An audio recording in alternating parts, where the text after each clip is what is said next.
Ain't no sleeping till Hollywood. Ain't no sleeping till Hollywood. Hollywood. Hello. You are listening to the No Sleep Till Hollywood podcast. We're not sleeping until we make it in Hollywood. And while we're up, we will be discussing the state of the industry and our place in it. It's your girl, Gaelyn D. Smith. And it's your other co-host, Ayanna Costley. And I'm looking at my phone because we have breaking news. I saw this news story pop up on Twitter minutes before we started recording. I told Gaelyn I'm going to do this, but she doesn't know what I'm going to say because I just wanted to get her raw reaction because I had a very visceral reaction. I'm going to start with the headline. So this is on Variety.com, one of the trades for all film, TV news. And it says, Tyler Perry to direct Netflix's Straw. I've seen this. You saw this? I saw this. Starring Taraji P. Henson, Sherry Shepherd, and Tiana Taylor. Let me clear the air first. I love those three women. But then we see the first two words, Tyler Perry. And then we go on to what the log line says. This film follows a single mother who faces a series of unfortunate events that leads her down an unexpected path. My problem off rip, now I'm judging. Yes, I can admit that. Okay. My problem off rip is that have we not seen this movie 10 times by Tyler Perry? Hey, look, if Tyler Perry won't give me a job. Listen, I mean, maybe. Listen, if Tyler Perry won't give me a job, I'm going to take a Tyler Perry job. Yes, I will. Yes, I will. I think we can all agree on that. But I think we can also all agree. Y'all not going to have me on Beyonce internet talking bad about this man. I don't think it's talking bad. All I'm saying is, have we not seen that same character before from the same... Wait, but you said she finds herself in unexpected circumstances. This sounds like it's going to be like Diara from Detroit. Like now, what if we're busting out drug dealer mafia? Wow. What if it's... We'll see. I did try to watch that movie Mea Culpa, and so you didn't finish, huh? Exactly. Kelly Rowland looked beautiful in that movie. No, Kelly Rowland looked beautiful. But and that's why I bring up this breaking news, because even beyond have we not seen this character, have we not heard this log line from this specific creator before? Beyond that, the nuance is just usually lacking in these movies. For example. But that's just my my news of the day. Who am I to hate on a black man getting something done? He paying black actors. Yeah. The bar got to be a little higher, though. You see how my hands are up. All right, let's get into the show. Let's get into the show, y'all. Today, we are talking about another black man who has a show on HBO. We are talking about the Jerrod Carmichael Reality Show. This show follows Jerrod Carmichael, who is a real-life comedian and actor and creator, as he navigates friends, family, and strangers on his quest for love, sex, and connection. Now, Gaelyn, you actually put me onto the show. You encouraged me to watch it because when it first came out, I'm pretty sure all we saw were people on Twitter and like TikTok talking about that one episode, the first episode. So give us the trailer. The trailer was crazy. It heavily featured content from the first episode, and then the first episode came out and people were like, this nigga. But I love the Jerrod Carmichael Reality Show. I was an early stan. I am the captain of the DMV chapter of the fan club. Okay. Like I loved this show from the beginning. And I knew it was the craziest thing I'd ever seen, but I felt like if I persevered through the show, then maybe I would learn something about myself and others. And I've learned a lot from this show. Really, I have. A wild show. What have you learned? Tell us one thing. I learned that if I have a reality television show, I will not be letting them film me in my underwear. Yes. That's one. No Tinder dates on the reality show. I feel like that's crazy business. That's crazy work. Y'all don't need people you are meeting 5 minutes before they showing up and the camera's there.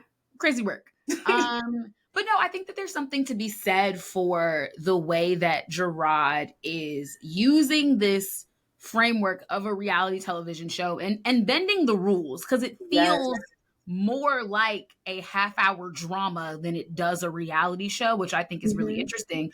But using the camera as a way to work through some really deep things in real time and have this like accountability and time capsule to like go back and look at, like, there is something interesting about that. And I think I'm learning a lot about like bravery and vulnerability and transparency. Like, I think that's what I'm learning from the show. I completely have issues with some stuff that happens on the show, but I think like, you cannot say that he is not being, or at least he's being as vulnerable as he can right now. And there's something for that.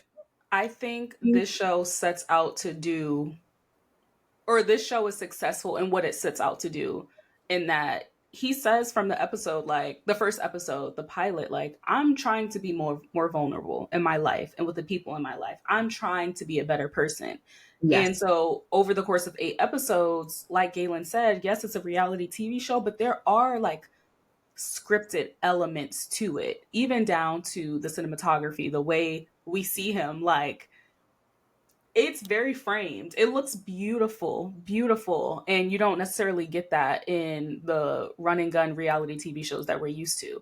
I think also storyline wise, the characters that we meet, the journey that they take us on, there's just no way that a lot of these things just so happened when the cameras were rolling. Like, a lot of it you can tell, like even reality TV shows are I think it's kind of like, I think the thing is, when people think of, there's like different types of reality shows, but I think like even to an extent, like you're Keeping Up with the Kardashians, when Lala had her show, like the Real Housewives of so-and-so, like they are reality shows, but they are scripted in that, like, we know on this day so-and-so is having a party. And so we know we're going to film that. Now, what they do at the party is their business, but we know we're all going to this space. And I think there was like a lot of, because I think with Jerrod, there was a balance. To me, what I almost think happened was they were watching footage and pulled themes and put things together. Because if you also notice, like,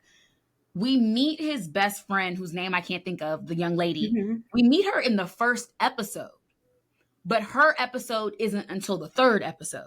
So it's kind of like, I don't even think that the episodes happened in chronological order. I don't think so either. I think some of them did. Like, I think like it's very clear that, like, you know, we meet Mike before he takes Mike to meet his parents. Like, there are certain things that are chronological and there are certain things that aren't. And I'm like, it almost is not so much that it's scripted as much as it's almost, I would say, curated. Yeah, no, for sure. And like, these shows have to be curated. Like, no one's going to film 100 hours of content of someone living their life and then just put that out. Like, that's Big Brother does. That is Big Brother. Big Brother does that. But that's like competition show, like very different genre. And because Big Brother's the only true, like, I think Big Brother's the only true, like, reality show in that, like, once it starts on July, like, I think it's July 17th this year is when it starts, like, you can literally watch the live feeds at any time of day.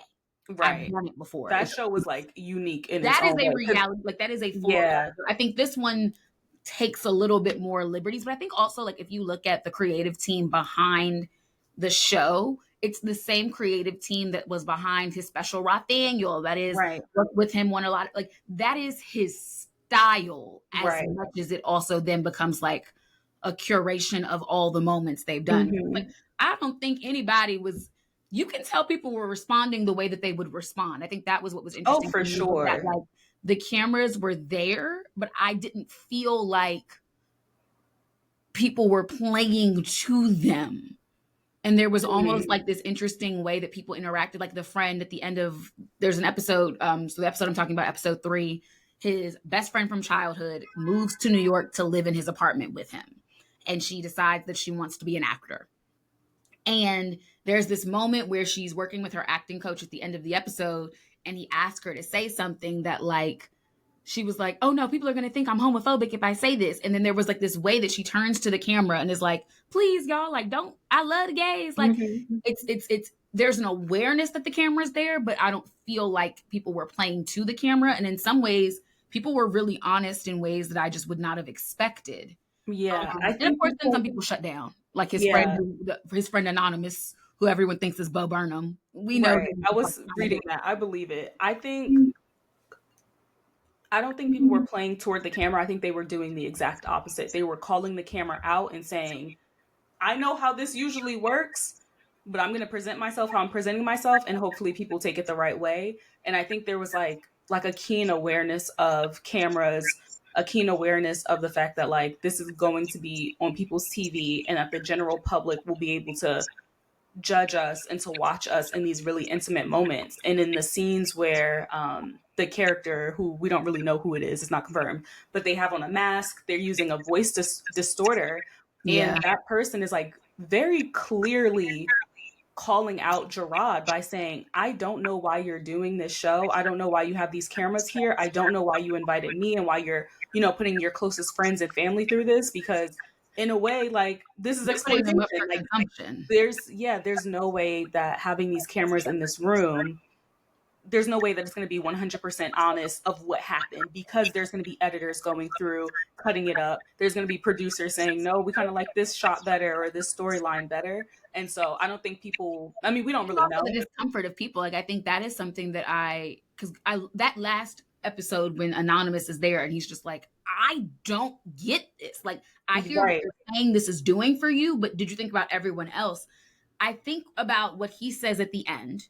And then I go back to episode 4, which is the episode where Jerrod and his father take a road trip from New York to South Carolina, I believe, where his father is from and has not been in, years. And I think about, there's a moment at the end where Jerrod is confronting his father, so to speak, about like his father's infidelity and his other relationship and his other children. And like, Jerrod is expressing the pain of somebody who grew up in that environment, but he starts berating his father on the camera. And you literally watch his father like shut down and shrink inside. And he's an older man. He's already a smaller man, but I was just like, as somebody who has a complicated relationship with my mother, I understand having difficult relationships and feelings around your parents. And I get it. I would not have put that on camera. Yeah. My mother and I could have had that conversation, but it never would have been something that would have been on camera, because it's just like, you are famous. You signed up for this. You have a publicist. You have a manager. You have people who help you cope and deal, and you have an outlet to it, But your family did not sign up for that.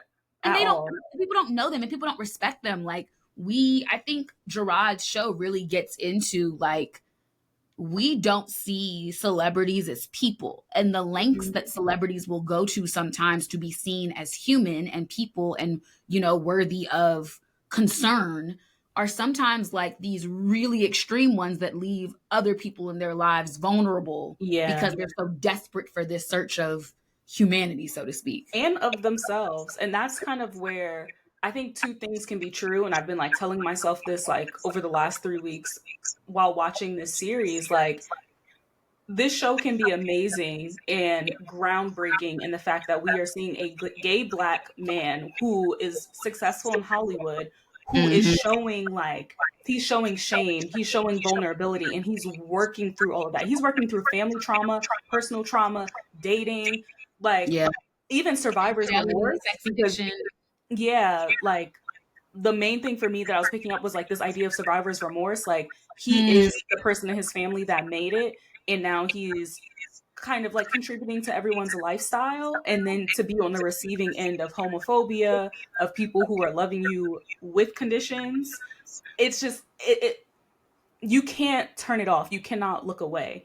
And then on the flip side, the form of the show is exploitative, because there's no way for this show to exist without Jerrod essentially using his friends and his family to get these like really funny, really awkward, even like really heartfelt moments out.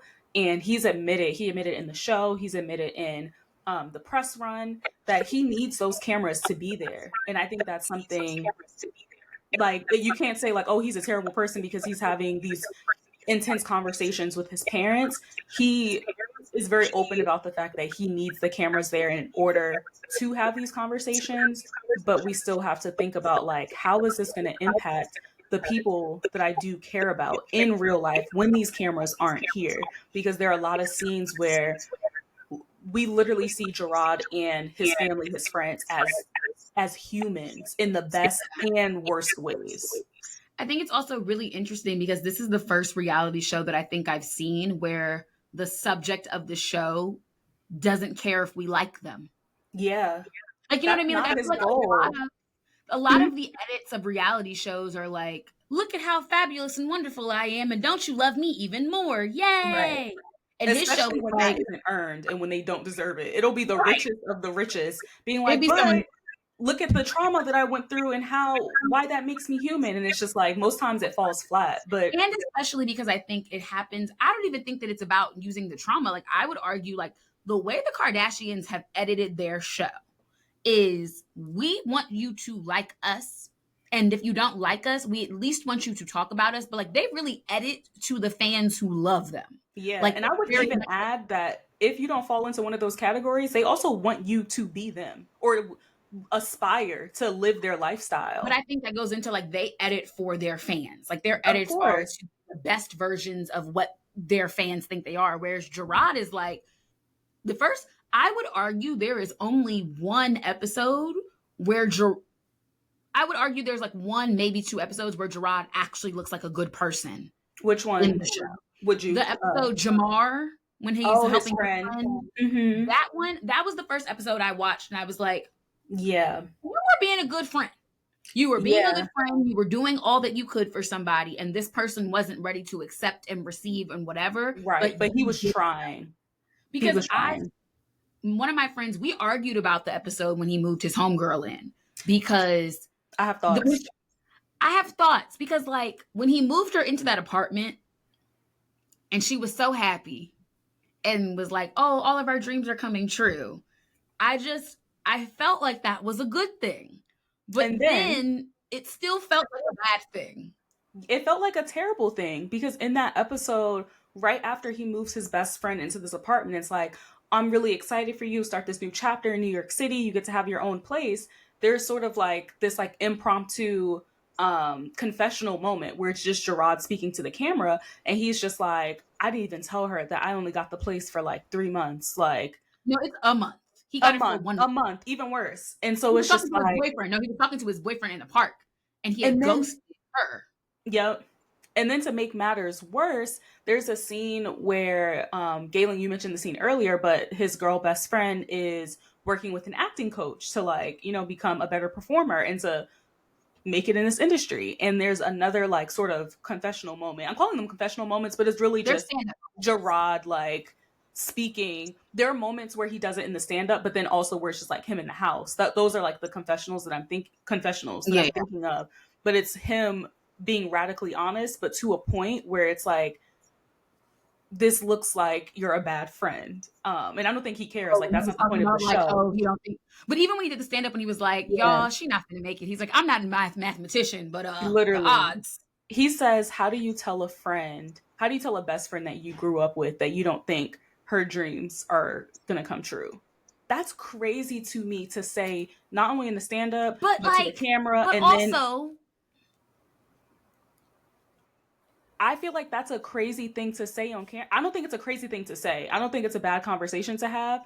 But for probably the first time you're saying that is for this HBO show. I could not take myself out of that moment and be like, imagine being the friend and watching this produced episode, and you're hearing your childhood best friend, who's probably never said anything beyond like, oh yeah, I'm sure you're going to do great. In the episode, we see him calling in favors. He's calling top agents in Hollywood like, hey, I'm going to send you my friend's But that's after he gets guilt tripped by the boyfriend for ghosting her. Like, I think there's this point where sometimes I watch the episodes and I go, if I was Jerrod's friend and he was telling me these things over lunch, my reaction would not be as strong as it is because of the fact that I'm watching it. Exactly. And I think that's where, for me, the exploitation comes in, because you're exploiting this person's feelings, dreams for this for a storyline in this show. And it's different if he did feel unserious. Like, I'm sorry, it was really unserious to me when she was in the middle of working with that acting coach and he's giving her notes on her performance and she says,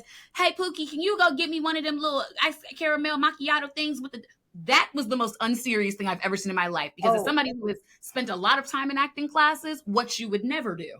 Yeah, no, that moment, I wrote that down in my notes because there was a moment where the camera turns quickly to the acting coach and he's just sitting there like, is this really happening? And for me, that moment was such a standout because I think for the episode before that and maybe the second episode as well, when we're seeing the glimpses of Jerrod and the best friend, you can see that like she's now living a certain lifestyle because her best friend is afforded this lifestyle. And I started thinking about like, oh, like not how we change as people, but when you get put on and you get access and you get money, sometimes you start to act differently. And we see that with Jerrod. Like he goes to his other best friend's wedding and he's like, I'm not getting my suit from Men's Warehouse. Like this Okay, bougie, because let's really get into that one. this See, bougie like lifestyle. let's get into that moment because, woo, I had to get up in my seat because, woo, how do you show up to your friend's wedding with the wrong clothing?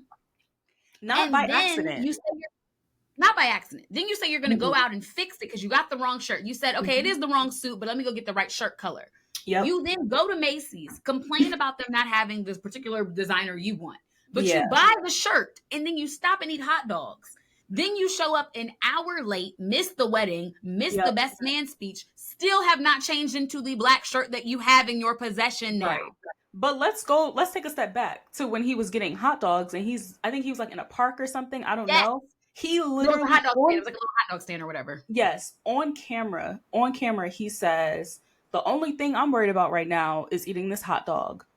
Mind you, his best, like lifelong best friend is getting married. And all his best friend asked was his high school sweetheart. Like he's high school sweetheart. He knows the girl, the wife and the husband. And so it's just like this really, you're the best man. Character-wise, like this is selfish. And I caught myself so many times while watching this and like taking notes because I'm just like, oh, I hate that he did this, or like, oh, he's a bad friend, or like a bad whatever. I don't think that's the point of the show. And I had to stop myself multiple times because I'm like, that's not the point. Like he is, even though this is like an unscripted reality kind of like docuseries show, he's still a character, but at the end of the day, he's a human. And so there's nothing for me to say. We gain nothing by me saying he's bad, he's selfish, he's terrible. But I don't know when you put it on camera, it's hard not to. So I have an interesting question, and I don't know that. Yeah, no, I have an interesting question, and I don't really know that you and I are fully equipped to have this conversation, but I think it's an interesting point. It's like Jerrod Carmichael is a black man. He is a gay man in comedy, in Hollywood, and he has in Hollywood, in comedy in Hollywood, and he has this really large platform at a time when we don't have enough LGBTQ representation. We especially don't have enough black male LGBTQ representation. And then we have a show like this, which unfortunately, because of the lack of media, in a sense, becomes a representation in ways of this community. And do we feel like this show is helpful in that in this representation? Does it add nuance? Does it add value? Is it harmful? Like, how do you think on that kind of larger identity scale? Yeah. Is it playing for you?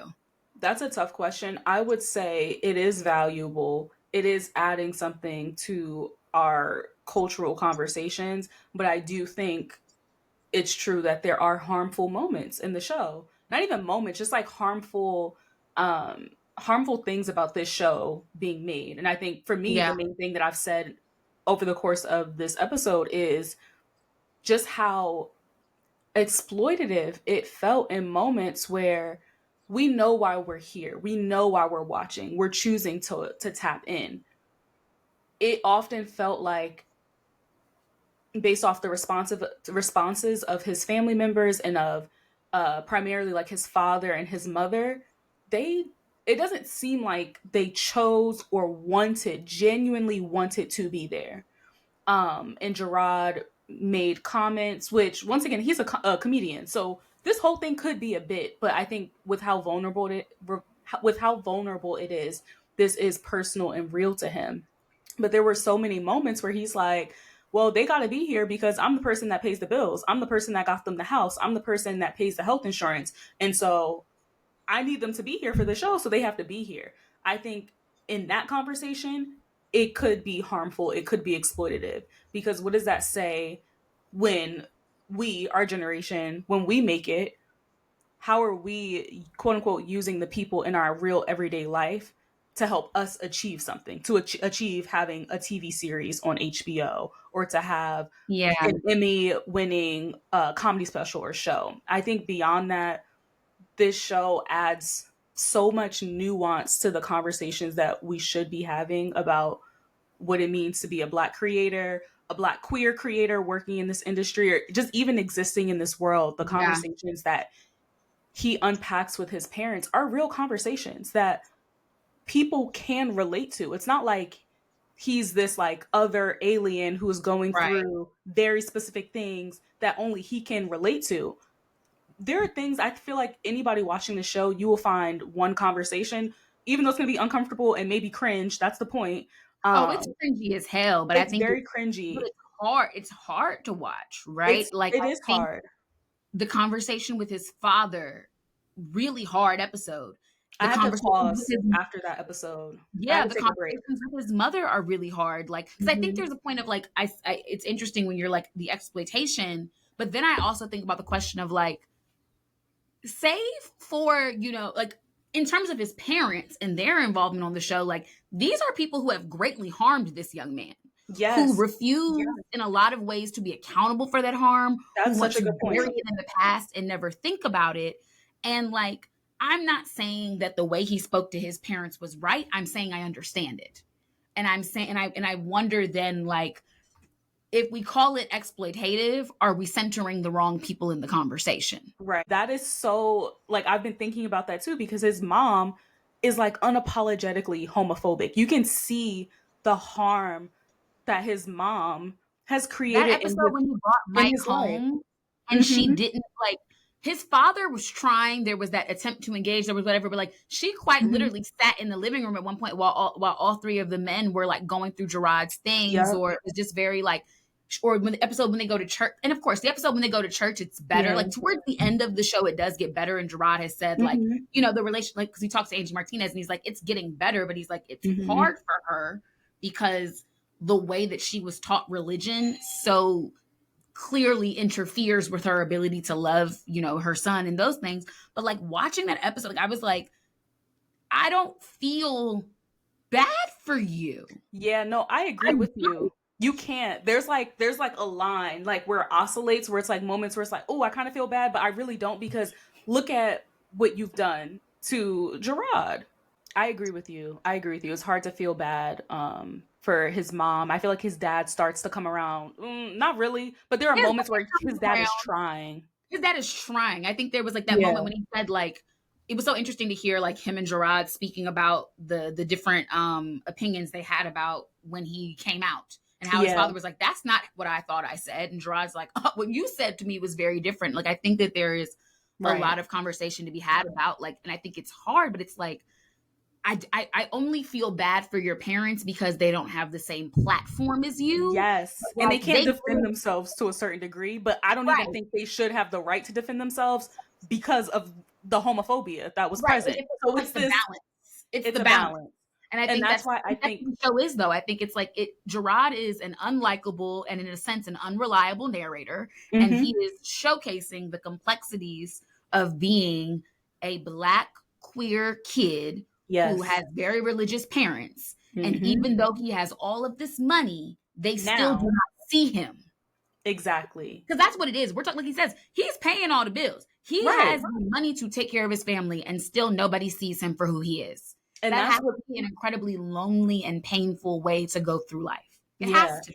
It's like heartbreaking for us as viewers to watch it. So imagine Jerrod's life of truly living it. And that's why I say there is like a fine line. There's a balance of this show is needed. This is like the stories that we're seeing Jerrod speak about and tell. This is exactly what we've been asking for years. We just want to be messy on camera too. We want to be able to live our lives and have it open up and be what it is and not be one thing or the other. I think this show is so valuable and I loved watching it. Like, Gaelyn, we 1-1 because I put you onto Diara, you put me onto this show.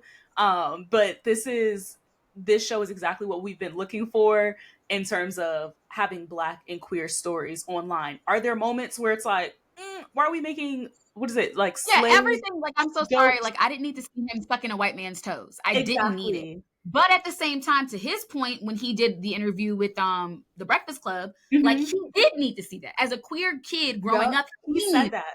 Yeah. And I think that's the thing is, like, for every moment, we could probably get a room full of 10 people who watched the show, and what made everybody cringe, what made everybody smile, and what made everybody cry would probably be very different things, because Yeah. we all needed to get different. So it's like, I don't think it's a show that's harmful. Like, I think like it is not a show that is stereotypical in a way that is so negative.